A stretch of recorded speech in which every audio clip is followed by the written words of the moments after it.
अच्छे अच्छे आएंगे कैसे? आजकल बच्चों और बच्चियों के चरित्र पवित्र नहीं है, तो अच्छे कैसे आएंगे? हमारी माताओं बहनों के पहले रहन सहन देखो। बूढ़ी, हम अपने गांव की बता रहे हैं, बूढ़ी थी पर इतने से नीचे, इतना। और आज बच्चे बच्चियां कैसी पोशाकें पहने, कैसे आचरण कर रहे हैं। एक लड़के से ब्रेकअप, दूसरे से व्यवहार, फिर दूसरे से ब्रेकअप, फिर तीसरे से व्यवहार, और व्यवहार व्यभिचार में परिवर्तित हो रहा है। कैसे शुद्ध होगा? मान लो हमें 4 होटल के भोजन खाने की जबान में आदत पड़ गई है, तो घर की रसोई का भोजन अच्छा नहीं लगेगा।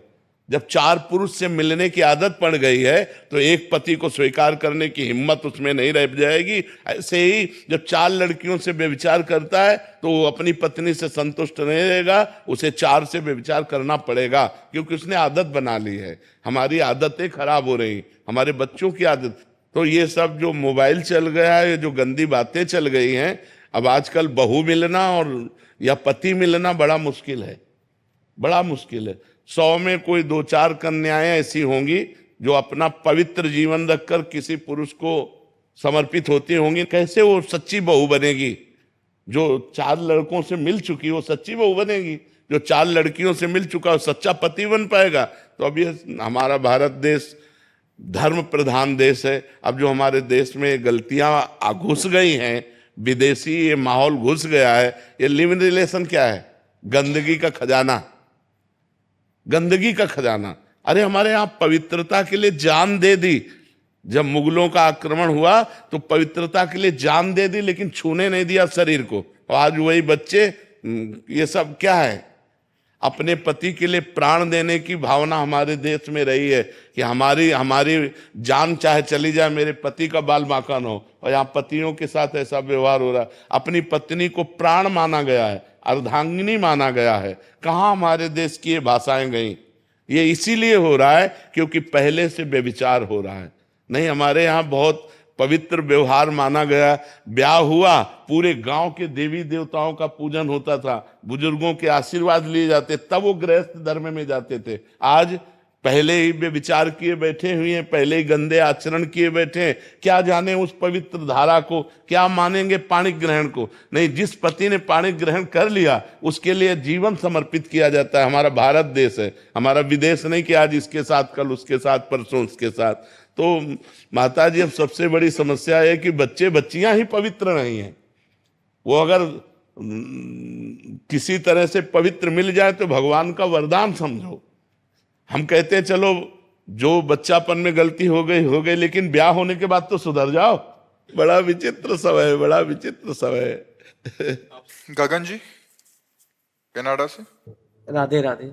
राधे राधे महाराज जी। महाराज जी, धर्म और भक्ति के नाम पर कई बार अंधविश्वास भी आ जाता है। कृपया बताएं कि सच्ची भक्ति और अंधविश्वास में फर्क कैसे समझे और उससे कैसे। पहले हमें अंधविश्वास बताइए तो हमारी समझ में आए। ये अंधविश्वास उनको कह रहे हैं, जैसे बहुत सारे जने ऐसे होते हैं कि यहाँ ये करा दो, यहाँ वो करा दो, और फिर उसमें उलझ जाते हैं लोग कि आपने अगर इसकी बलि नहीं दी या ऐसा नहीं किया, ये टोटका नहीं किया, तो वो अंधविश्वास जिससे बहुत मान्यताओं का प्रचलन है हमारे जी। ऐसी नहीं, तस्मात् शास्त्रम प्रमाणम ते कार्याकार्य व्यवस्थितो। शास्त्र के अनुसार ही कार्य और अकार्य की व्यवस्था की गई है। तो पितरों को पूजना, देवताओं को पूजना, देवियों को पूजना, और हर मनुष्य अधिकार रखता है, वो किसी की भी पूजा कर सकता है भगवत भाव से। पशु पक्षी किसी की भी पूजा कर सकता है। हमारे यहाँ तो वृक्षों की भी पूजा की गई है, जल की भी पूजा की गई है, सबकी पूजा की जाती है। हम पूजा करने का निषेध नहीं कर सकते, क्योंकि मत्ता परतरम नान्यत किंचित अस्ति धनंजय, मेरे सिवा किंचित मात्र कुछ नहीं है। हाँ, अब कपट, पाखंड, दंभ, नाटक ये ठीक नहीं है, और बलि आदि ठीक नहीं। किसी जीव की हिंसा करना ये हमारा सनातन धर्म एलाउ नहीं करता है। इसमें किसी भी जीव को मार करके किसी देवता की प्रसन्नता पाना, ऐसा हमारे धर्म में नहीं। हमारे यहाँ सबको सुख पहुँचाना है, चाहे पशु पक्षी कोई भी हो, सब में भगवत भाव करना है। सिय राम में सब जग जानी, करो प्रणाम जोरि जुग पानी, जड़ चेतन जग जीव जत, सकल राम में जानी। मुझे तो कुछ अंधविश्वास नजर ही नहीं आता। चाहे हमारी दृष्टि बदल गई है इसलिए ऐसा हो, कुछ बुरा नहीं नजर आता। लगता है कि सब भगवान से प्रेरित चल रहे हैं। यंत्र में कितनी सामर्थ है, जैसा यंत्री चाहेगा वैसा घुमाएगा। तो सतोगुण, रजोगुण, तमोगुण, तीन गुणों की प्रेरणा से पूरी सृष्टि में आकार मचा हुआ है। पूरी सृष्टि नाच रही। उमा दारू जोशित की नाई, समय नचावत राम गोसाई। तो ये मान करके हम तो प्रसन्न रहते हैं। अमुक आदमी ऐसा कर रहा है, प्रभु द्वारा प्रेरित है, त्रिगुण माया के द्वारा प्रेरित है, वो ऐसा कर रहा है। हमको क्या करना है, हमको ये बात पॉइंट की नजर आती है। समाज क्या कर रही है ये पॉइंट की बात नहीं, हमको क्या करना चाहिए। हम भगवान के विशुद्ध भक्त बने, हम भगवान के शरणागत भक्त बने, हम निरंतर भगवान का नाम जप करें, हम किसी के साथ धोखा ना करें। अगर आप अपना सुधार करें, आप अपना सुधार करें, आप अपना सुधार करें, तो समाज सुधर गई ना। समाज कौन है, हम ही लोग तो हैं। तो हम लोग अपने अंधविश्वास को तोड़ें। भगवान है, भगवान का नाम सच्चिदानंद में है, भगवान की लीला, भगवान का रूप सत्य है, हम उनकी आराधना करें। अच्छा, उनकी आराधना कहीं भी हम कर सकते हैं, कहीं भी एक ईंट में आप कर सकते हो। एक ईंट रख दी और उसको भगवान मान के पूजा करो, भगवान मिल जाएंगे आपको। खंबे से नरसिंह भगवान प्रकट हो गए, कुत्ते से विट्ठल भगवान प्रकट हो गए। जब नामदेव जी ने कुत्ते में भगवत भावना की तो कुत्ते से विट्ठल भगवान प्रकट हो गए। एक नाथ जी गधे में भावना की तो वहीं रामेश्वर भगवान प्रकट हो गए। हम जब ये जानते हैं सनातन धर्मावलंबी कि कोई कण ऐसा नहीं जहां मेरे भगवान ना हो, तो जो जहां पूजा कर रहा है वो अच्छा है। उसकी हमारी दृष्टि में सब भगवान की पूजा हो रही है। अब वो क्या भावना कर रहा है मेरे से मतलब नहीं, मेरी भावना शुद्ध है, हमें अपनी भावना को देखना है। समाज की भावना क्या है वो हम तुम बदलना चाहें तो नहीं बदल सकते, हम अपनी अपनी भावनाएं बदलना चाहें तो बदल सकते हैं। हमारी ऐसी सोच है। क्यों? हम आपकी भावना बदलना चाहें तो नहीं बदल सकते, आप अपनी भावना बदलना चाहें तो बदल सकते हैं। हमारी बात सुनकर, हमारे संतों की बात सुनकर, हमारे शास्त्र की बात सुनकर के। तो हमें लगता है हमें अपना सुधार करना चाहिए, हमको दंभ पाखंड नाटक से मुक्त होना चाहिए, हमको सच्ची भक्ति स्वीकार करनी चाहिए। तो आपके संग से ये सुधर जाएंगे, और 2 के संग से 3 सुधर जाएंगे, 3 के संग से 30 सुधर जाएंगे, 30 के संग से पूरी समाज सुधर जाएगी। अगर हम सुधरना शुरू करें तो पूरी समाज सुधर जाएगी। हमारी सोच ऐसी है। क्यों? क्योंकि हम ऐसे एक दूसरे के ऊपर दोषारोपण देखना शुरू करें तो हमारा अंतःकरण मलिन हो जाएगा। वहां क्या होता है वो तो बात अलग है, हमारा अंतःकरण मलिन हो जाएगा। परदोष दर्शन, परदोष श्रवण और परदोष चर्चा, ये जितना अंतःकरण को मलिन करती उतना कोई और कर्म नहीं करता। ये बहुत जल्दी अंतःकरण को मलिन कर देती। तो हम किसी के दोष देखें ही ना, हम शुद्ध मार्ग में चलें, और जो हमारे संगी साथी हैं उनको शुद्ध मार्ग में चलाएं तो धीरे धीरे हमारा समाज सुधर जाएगा। देखो, जिसको धन की प्रधानता होती है वहां दंभ पाखंड घुस ही जाता है, और जहां भगवान की प्रधानता होती है वहां किसी का प्रवेश नहीं होता, वहां इन दोषों का प्रवेश नहीं होता। क्योंकि भगवान घन है, सच्चिदानंद घन, तो घन में प्रवेश की गुंजाइश नहीं होती। तो हम भगवान की शुद्ध भक्ति करें। आप भगवान का नाम जप कीजिए, आप श्रीमद् भागवत का सप्ताह पारायण करवाइए, आप गौ सेवा कीजिए, आप लोगों को परोपकार कीजिए, आपका मंगल अपने आप हो जाएगा। आप पाप कर्म करेंगे तो आपको दुख भोगना पड़ेगा, पुण्य कर्म करेंगे तो सुख भोगना पड़ेगा। शास्त्र तो खुली बातें बताता है। हम कह रहे हैं नाम जप करो, नाम कीर्तन करो, भगवान की कथा सुनो, भगवान की कथा करवाओ, तो आपके अंदर जब भगवत उत्साह करोगे तो पाप नष्ट हो जाएंगे, आपका सुख बढ़ेगा। निज कृत कर्म भोग सुन भ्राता, अपने कर्मों का तुम्हें भोग भोगना पड़ेगा। तो अच्छे कर्म करो, नाम जप करो, समाज में एक दूसरे का हित करो, पाप कर्म से बचो, अपने आप सुखी हो जाओगे, अपने आप सुखी हो जाओगे। जी। नितिन गुप्ता जी। राधे राधे महाराज। राधे राधे महाराज जी। महाराज जी, मेरा प्रश्न है कि भगवान की माया जो उनके चरणों की शरणागति ले चुके हैं उनको क्यों परेशान करती है, संसारिक व्यक्ति को परेशान जितने क्यों? हिस्से में शरणागत ले चुके हो उतने हिस्से में परेशान नहीं करेगी। और भी मान लो चौथाई शरणागत हो तो माया प्रभाव डालेगी। जितने हिस्से में आप भगवान से विमुख हो उतने हिस्से में माया प्रभाव डालेगी। जो संपूर्ण शरणागत है तो माया है नहीं, माँ माने नहीं, या माने जो है नहीं उसका नाम माया है, जो है वो परमात्मा है। माया नाम की कोई वस्तु नहीं है। क्या माया है हमें बताओ? सब कुछ परमात्मा बना हुआ है।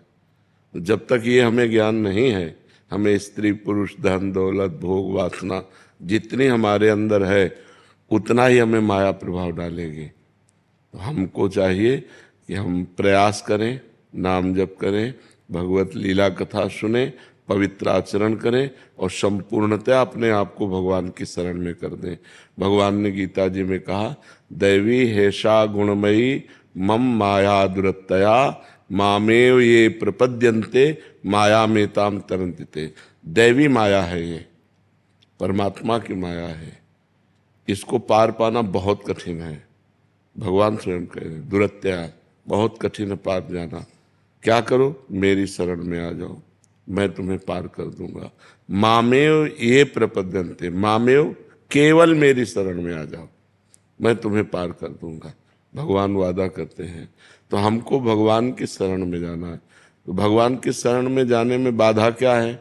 संसार के भोग, संसार के संबंध। जितने संबंध हैं सबसे ममता हटाकर जब हम भगवान के चरणों में जोड़ेंगे, जितने भोग हैं वो भगवान को समर्पित करके भोगें, धर्मयुक्त, धर्म विरुद्ध नहीं, और खूब नाम जप करें तो भगवान की शरण में हो जाए।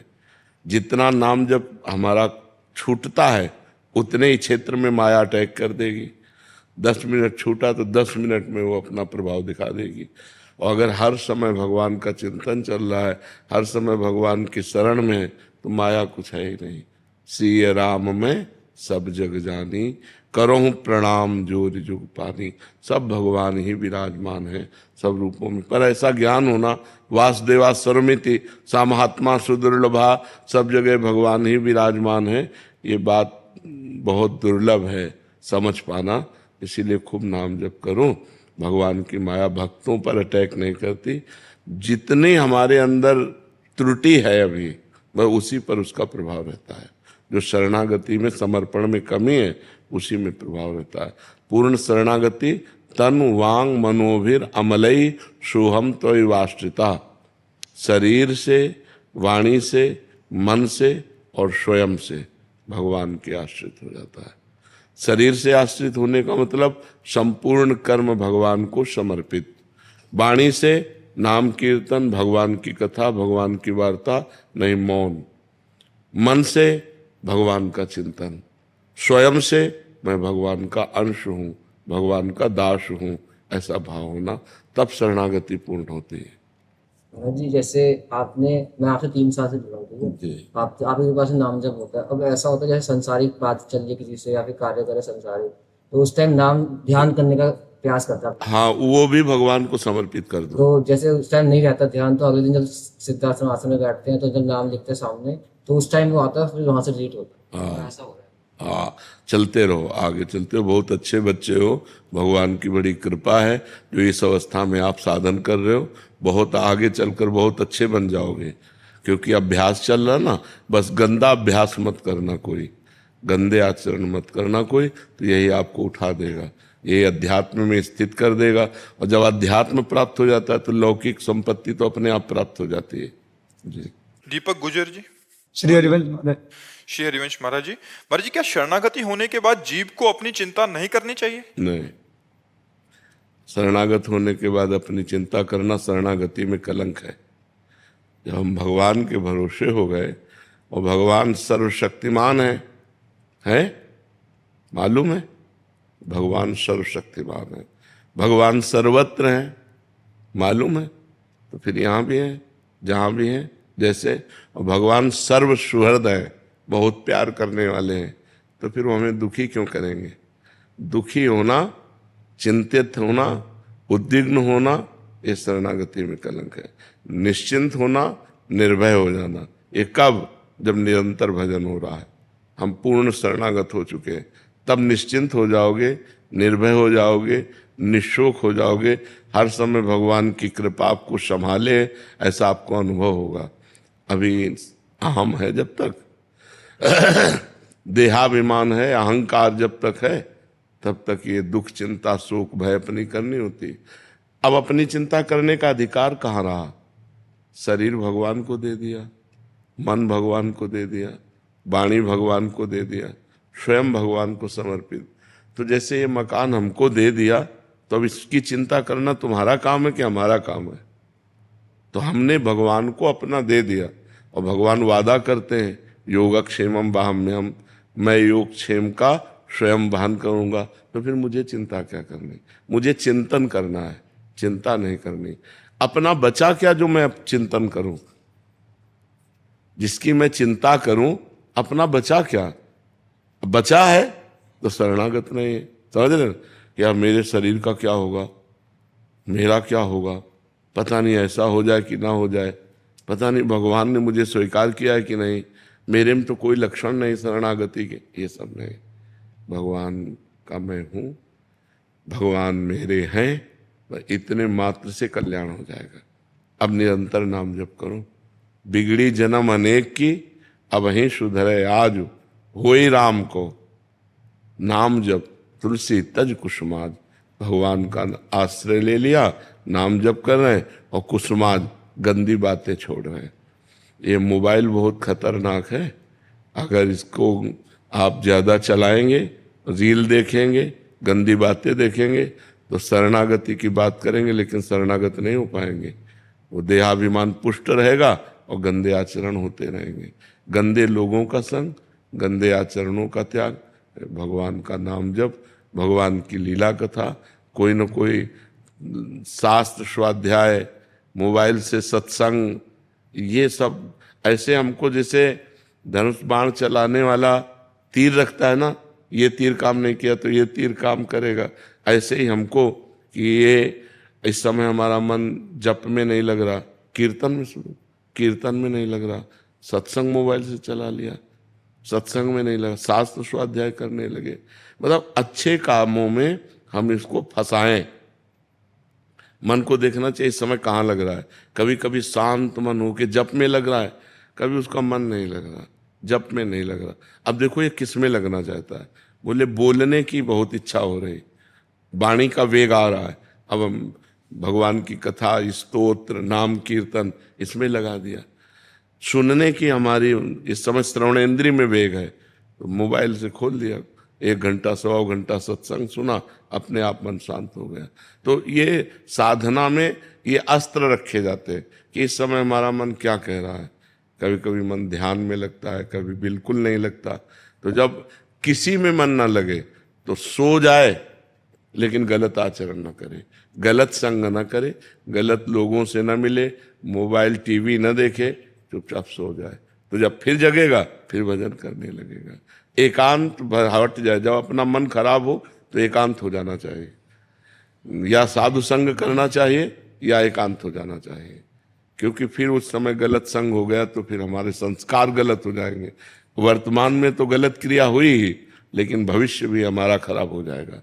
इसलिए बहुत सावधान। बहुत गंदी गंदी बातों का इस समय व्यवहार में प्रवेश हो रहा है। नौजवान लोग हस्त मैथुन कर रहे हैं, पराई माता बहनों की तरफ गंदी दृष्टि रख रहे हैं, धन लेने के लिए कुछ भी करना पड़े। तो ये सब बातें, व्यसन ले रहे हैं, गंदे गंदे नशा ले रहे हैं, ये सब नहीं करना चाहिए। बहुत अच्छे बच्चे हो तुम लोग जो भगवान की शरणागति की तरफ सोच रहे हो। ये बड़े सौभाग्य, अनंत जन्मों के पुण्य उदय हुए, तब ये बात आती है। जब भगवान असीम कृपा करते हैं, ये सर आवत अति कठिनाई, और राम कृपा बिनु आए न जाए। ये जो संत समागम है, भगवान की शरणागति है, भगवान का नाम जप है, ये भगवान की आपके ऊपर विशेष कृपा है, तभी ये बातें, नहीं तो ये बातें कहाँ सुहाई देती है। संसार के वही सब झूठे असत क्रियाओं में मन रमता है, सच्चिदानंद भगवान की तरफ कहाँ चलता है। विक्की कुमार जी, राधा राधे राधे महाराज जी। महाराज जी, आपके श्रीमुख से सुना है कि अंतिम समय में प्रभु का नाम लेने से भगवत प्राप्ति हो जाती है, लेकिन देखा गया है कि अंतिम समय में इंसान का नाम मन पे कोई कंट्रोल रह जाता, ना जुबान पे। तो महाराज जी, इस समय में अगर जब जीवन भर भजन का अभ्यास किया जाता है तो अंतिम समय अपने आप नाम स्फुरित होने लगता है। जब हम जीवन भर भजन नहीं करते, प्रपंच करते हैं, तो वही प्रपंच अंतिम समय आता है। फाइनल जो होता है वो हमारे हाथ में नहीं होता है, अंतिम समय हमारे हाथ में नहीं होता है। उस समय बेहोशी स्थिति होती है, बड़ा दुख होता है, मरने के समय बड़ा कष्ट होता है।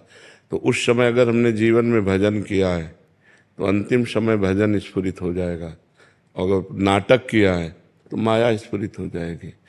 अगर हम भजन किए हैं और हमारी स्थिति ये हो गई कि हम बिल्कुल बेहोश हो गए, मरने का समय, उस समय भगवान उसके हृदय में स्फुरित हो जाते हैं। क्योंकि जीवन भर भगवान का आश्रय लिया, भजन किया, तो अंतिम समय उसका बन जाएगा। जो जीवन भर भजन करता रहा है, जीवन भर अभ्यास किया है, भगवान के आश्रित रहा है, अंतिम भगवान संभाल देते हैं। भगवान कहते हैं उस समय मैं उसके हृदय में मंत्र बनकर, नाम बनकर स्फुरित होने लगता हूँ। उस समय अपने आप चलने लगेगा, राधा राधा राधा, कृष्ण कृष्ण कृष्ण। अब जीवन भर गंदे आचरण के, प्रपंच के, तो अंतिम समय कैसे भगवान का नाम याद आ जाएगा? परम पवित्र भगवान का नाम जीवन में लिया नहीं तो अंतिम समय कैसे याद आ जाएगा? इसलिए फिर अंतिम समय नहीं आता। वही फोटो खींचती है, जैसे अपने खींचो ना, तो जैसी आकृति होगी वैसे ही। तो उस समय जैसे आपका कर्म आपको सुअर बनाना है तो आपके चिंतन में वही आ जाएगा और आप अगला जन्म सुअर का बनेंगे। आपको प्रेत बनना है तो आपके दिमाग में वही आ जाएगा। अंतिम समय वही चलेगा और वही आपकी दुर्गति हो जाएगी। आपको भगवान को प्राप्त होना है तो अंतिम समय भगवान याद आ जाएंगे, भगवान को प्राप्त हो जाएगा। तो जीवन भर इसीलिए अच्छे आचरण किए जाते हैं, भजन किया जाता है कि हमारी मृत्यु सही हो, हमारी मृत्यु का समय भगवान का स्मरण हो जाए, इसीलिए भजन किया जाता है। महाराज, पूर्व में तो बहुत सारा पाप किया मैंने, लेकिन आपके कृपा से वो बहुत जीवन में बदलाव आ गया जी अब सारा पापाचरण छोड़ दिया हूँ। जी। बस अब ना आपकी कृपा से बस जीवन बदल रहा है। हाँ, खूब नाम जप करो तो पीछे का पाप भी नष्ट हो जाएगा, आगे पाप होने की संभावना नहीं रहेगी। खूब नाम जप करो, कोई गलत आचरण ना करो, तो पीछे के जितने पाप हैं वो सब भस्म हो जाएंगे, वो भोगना नहीं पड़ेगा। नाम जप के प्रभाव से सब नष्ट हो जाएंगे। जी। भारती देवी जी राजस्थान से। महाराज जी, आपके चरणों में प्रणाम। महाराज जी, 15-16 साल पहले जीवन में भक्ति महारानी की ऐसी कृपा हुई कि निरंतर नाम श्वासों श्वासों पे चलने लगा। राग द्वेष तो मानो सर्वथा अभाव हो गया। चलती थी तो ऐसा लगता था मानो धरती से 4 कदम ऊपर चल रही हूँ। पता नहीं क्या हुआ महाराज जी, भागवती का अपराध बना या साधन का रस ही चले गया महाराज जी, कपूर की तरह उड़ गया महाराज नहीं, जी। इसके एक ही कारण है, दूसरा कारण किसी महत् पुरुष का अपराध बन जाना। नहीं, साधना में विक्षेप आता है, जैसे हमारा गलत संग हो गया, खान पान बिगड़ गया, तो 2-4 दिन विक्षेप आएगा, रुकेगा नहीं। अगर रुक गया तो कोई महत अपराध बन गया, नहीं तो भजन में बहुत बड़ी पावर होती है। जैसे हमसे कोई गंदा काम बन गया तो 2 दिन 3 दिन हमारा हृदय जलेगा और भजन में विक्षेप पड़ेगा और फिर चल पड़ेगा।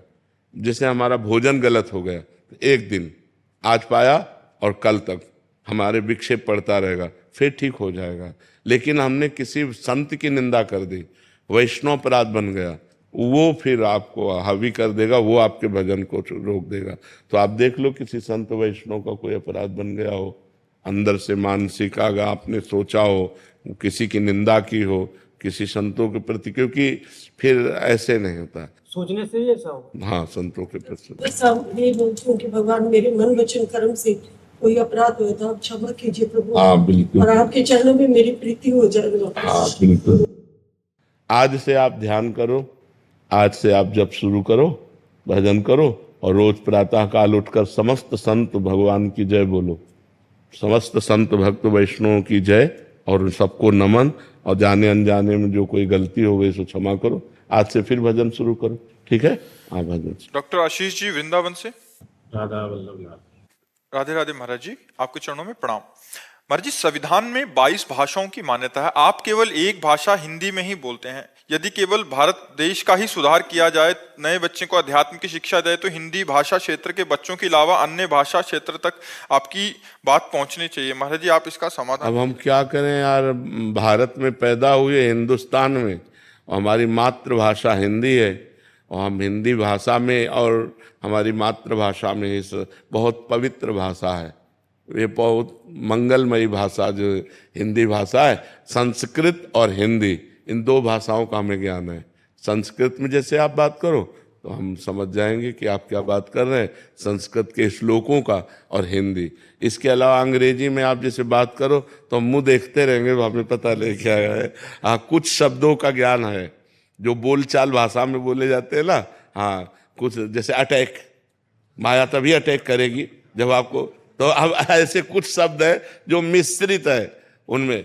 इस पॉइंट को आप नोट कीजिए, तो पॉइंट अंग्रेजी से तो कुछ ऐसे शब्द है जो अंग्रेजी के आ जाते हैं, बकाया अंग्रेजी का ज्ञान है। जब तकनीक का सहारा नहीं ले सकते महाराज जी इसमें? अरे तकनीक तो बेईमानी कर रही है आजकल, नहीं कर रही है। किसी की भी आवाज से किसी को कुछ भी बुलवा दे। एक हमको हमारा ही वीडियो दिखाया कि दीपावली आ रही है, आप ये लीजिए, आप ये लीजिए तो आपको बड़ा शुभ होगा। हमने कब बोला? तकलीकी से सब बुलवाया जाता है। लिखित का तो आ सकता है महाराज जी, जैसे हिंदी में आपका कोई एक वाणी है ब्रह्मचर्य के ऊपर है, तो उसको हम अलग अलग भाषाओं में बदलाव कर सकते हैं महाराज जी। बट आपकी भाषा का फिर मिसयूज होएगा महाराज जी। हम एआई के माध्यम से कर सकते हैं, बट उसको इतनी सारी भाषाओं में, अच्छा उसमें ऐसा है कि महाराज जी जो लिखो वही बोलेंगे आप, उसमें सॉफ्टवेयर में जैसा लिखेंगे या जैसा उसको पढ़ाया जाएगा वैसा ही बोलेंगे। अच्छा, फिर वो अन्य उसका दुरुपयोग कर सकते हैं, इसलिए महाराज जी एआई के माध्यम। तो लोग कुछ का कुछ भी मतलब अपनी बात को रख रहे हैं महाराज जी। वो बहुत सारे आजकल वीडियोस आ रहे हैं, कुछ मतलब आप प्रचार प्रसार कर रहे हैं कि ये पानी पिए तो बहुत अच्छा होगा आपके लिए। हाँ, तो हमें लगता है कि अगर हमारे हिंदुस्तानी सुधर जाए तो इतना ही हमारा बहुत बड़ा बाबा जी बनना सार्थक हो जाएगा।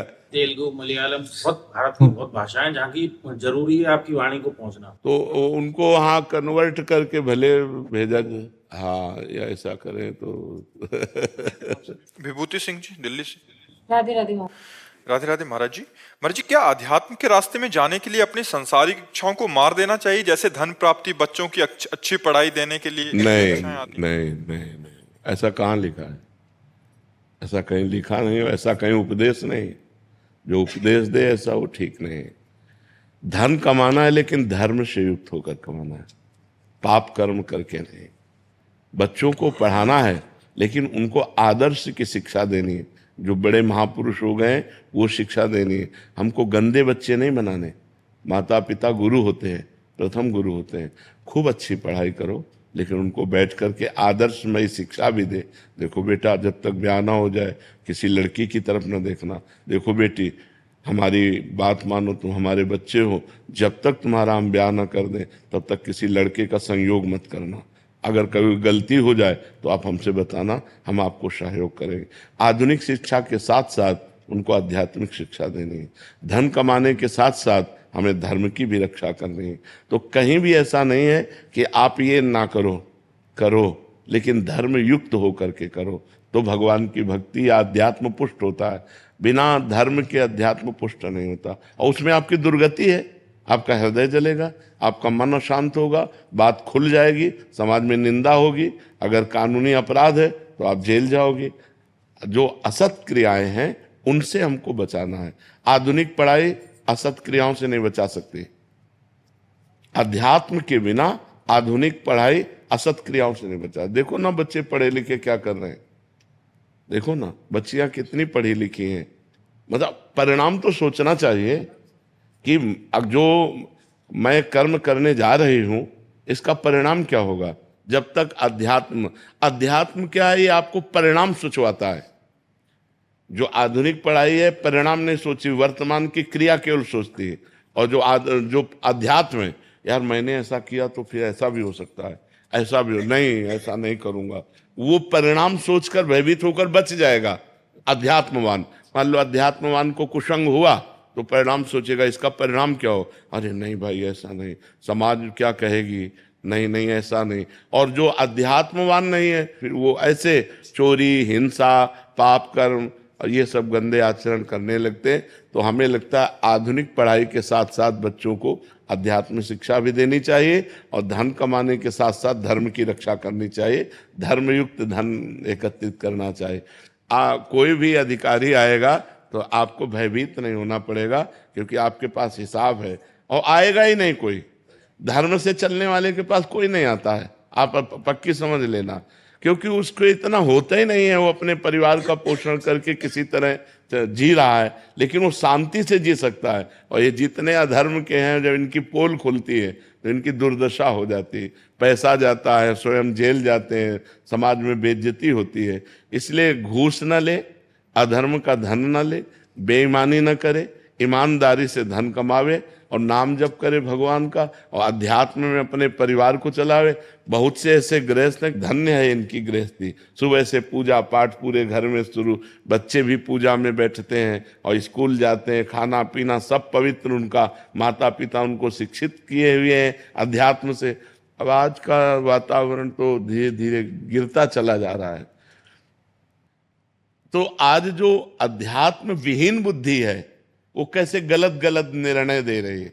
मतलब बच्चे तो माता पिता की गोद में सुरक्षित हैं, एक बार पिता अविश्वासी हो जाए तो माता ऐसी होती है, कुपुत्रो जायते क्वचिदपि कुमाता न भवति।